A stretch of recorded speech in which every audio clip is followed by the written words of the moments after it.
Yeah, so we're here today. We're going to do a couple of instructional videos here.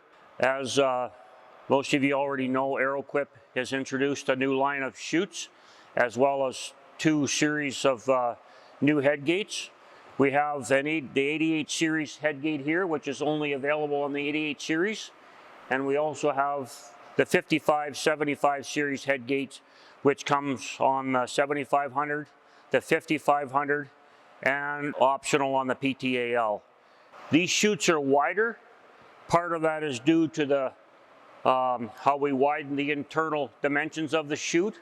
They're now 31.5 inches wide. What that means is, for freight now, these head gates need to have a small amount of assembly done on the dealer's yard. And we want to go over this in detail so that if a customer wants to come up and say you're not there, he wants to play with the head gate, and if it's not assembled, it's not going to be a very good thing. We'll go through step-by-step process and walk you through it. Thank you very much. Okay, so we're going here with a 7500 chute with a vet cage on it. This is our 55-75 head gate, which comes on the 75 series, the 55 series, and the PTAL. You can see that the rear control bar is stored inside the chute, and that's for freight purposes because these chutes have gotten wider now, partially due to the internal width, now 31.5 inches, and your head gates with the mechanism has gotten wider. So we send the chutes out in a shipping configuration with the rear control bar stored inside the chute. On this head gate here, you'll notice a little pin here. This head gate is in the shipping configuration, and you just remove this pin here, and there's a little storage bracket right there. So now, if you want to, I recommend that you make life a little bit easier, that you can open up your head gate and open up your rear control bar so you get lots of room to go inside and start taking off your rear control bar. So to open up your head gate, it's good to have a little step ladder here. Just take your thumb and lift the pawl above the ratchet teeth, and then just open up your head gate. Give you lots of room to walk in and out. So, this is what it looks like from the factory. You'll see back here, this is the rear control bracket that gets assembled facing this way on the outside of this rail. It's mounted on the inside of the chute on the opposite side. And in the front here, these chutes are all made so that they have all the profiles and brackets on for left or right hand configurations, or left or right hand chute, whatever the customer orders. So what that gives us is it gives us an extra empty profile on this side, and we take advantage of that and bolt it through the hole here and just slid through at the back. So you remove that bolt, that's your first step.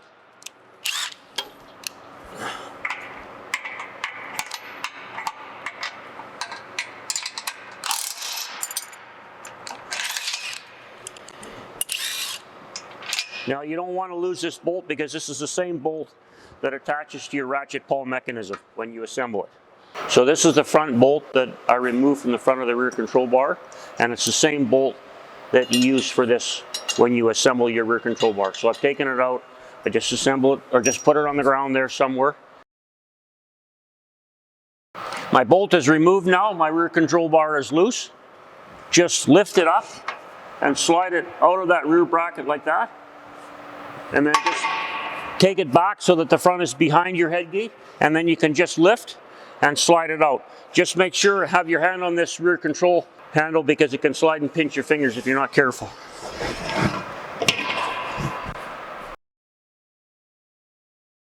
My rear control bar is lying on the ground.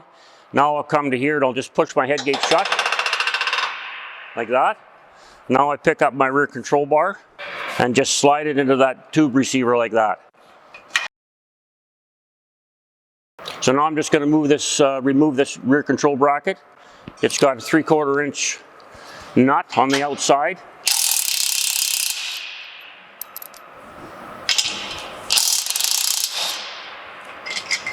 Just remove it like that. Now what I do is I just take out my bolts. I just slide it on like that and twist and lift.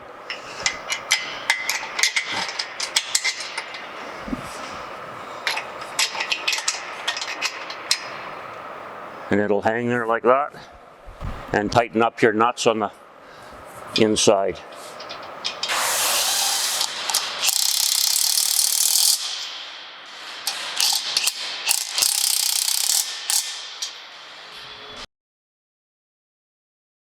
So I just climb up my step ladder now with my bolt and nut, and you just have to line up this hole here with that hole.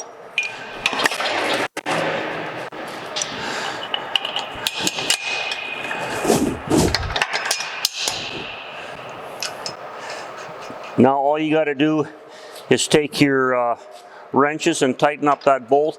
Now there's something that you should probably know. There's a slot here, and the reason for that is so that when you tighten this up, you need to tighten it up reasonably good, and what this does is actually that slot will tighten up a little bit, so this actually acts as a clamp and takes out any slop in your rear control.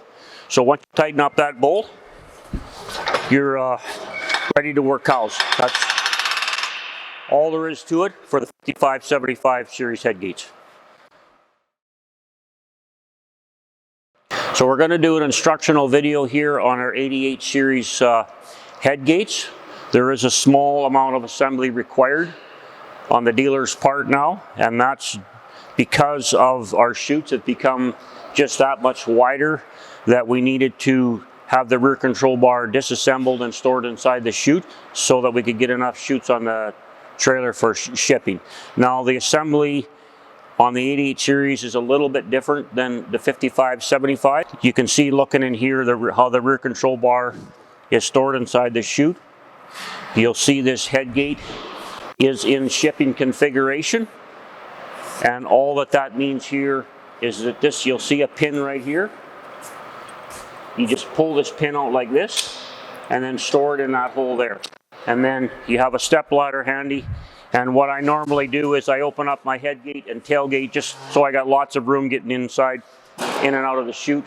Just take your thumb, lift up the pawl, and just open up the head gate. That's all there is to that.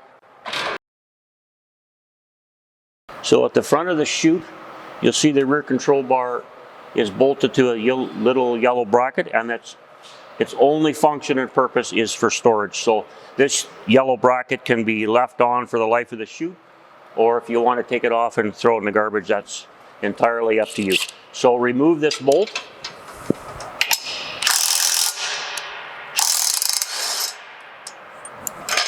Now don't lose this bolt because it's the same bolt that you use to attach to your ratchet. So you just take it out and sit it on the ground. I've removed this bolt from this yellow bracket on the front of the rear control tube.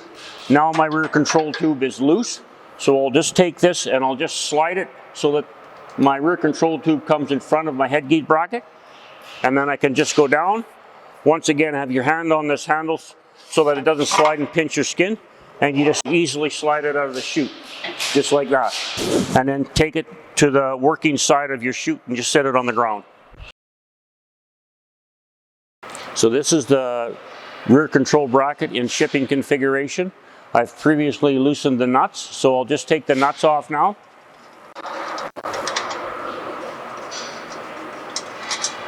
And I'll remove this bracket, and I'll pay careful attention to that arrow. So when I take this off, you flip it like this, because that arrow is telling you that it needs to be facing up, because if it's facing down, your rear control bar is going to be crooked. So just take it to the other side, arrow facing up, and slide it in and tighten up your bolts.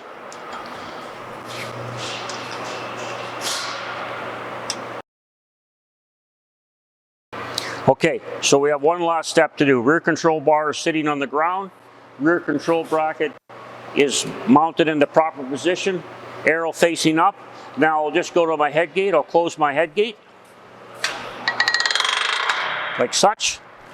Take my rear control bar, lift it up. I usually keep my handle to the front so that I can, when I hang it on that ratchet and pawl, there's not too much weight.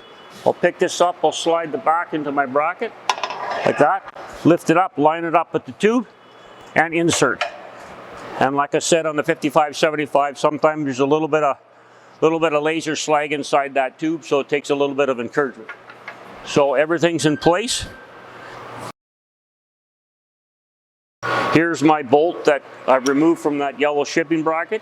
Same bolt that goes in here. So I'll just take my step ladder, put it underneath, climb up, line up the holes. If you need to use a line-up punch, that's fine. Like that. Insert your bolt, put on your nut, and then take your ratchet or impact, suck up your bolt. And this is the same as on the 55-75. There's a slot, and that's designed so that when you tighten this up, this actually will close up a little bit, and you've not only got it bolted, but you've got it clamped tight as well to take out any slop. We'll tighten up this bolt. That. And that's it. Head gate's ready to go.